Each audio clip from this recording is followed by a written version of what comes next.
راجا کی رانی۔ بہت ہی دور ایک جنگل میں ایک بہت بیوقوف اور سستی کا مارا راجا رہتا تھا۔ دنیا میں شاید ہی کوئی جانتا تھا کہ اس کی سلطنت کہاں واقع ہے۔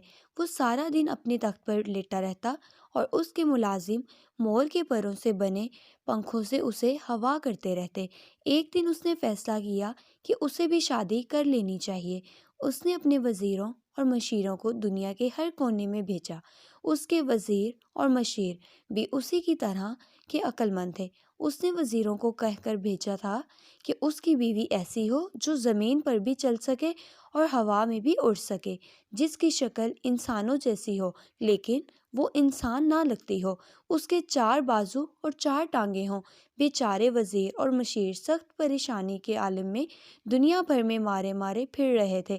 تبھی انہیں راستے میں ایک بہت عقل مند بوڑھا ملا جسے انہوں نے اپنی مشکل بتائی۔ وہ ہنس کر بولا، یہ تو بہت آسان ہے، یہاں سے ایک بندریا پکڑو اور اپنے راجا کے لیے لے جاؤ۔ مشیروں وزیروں نے اس کا کہا مانا اور ایسا ہی کیا۔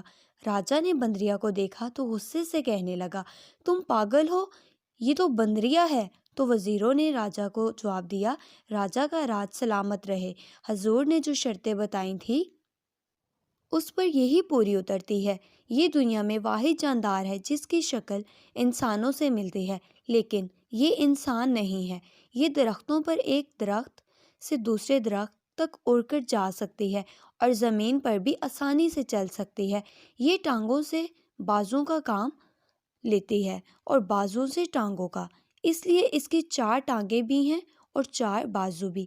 واقعی راجا کی ساری شرطوں پر ایک بندریا ہی اترتی تھی، لہٰذا راجا لاجواب ہو کر بیوقوفوں کی طرح انہیں دیکھنے لگا۔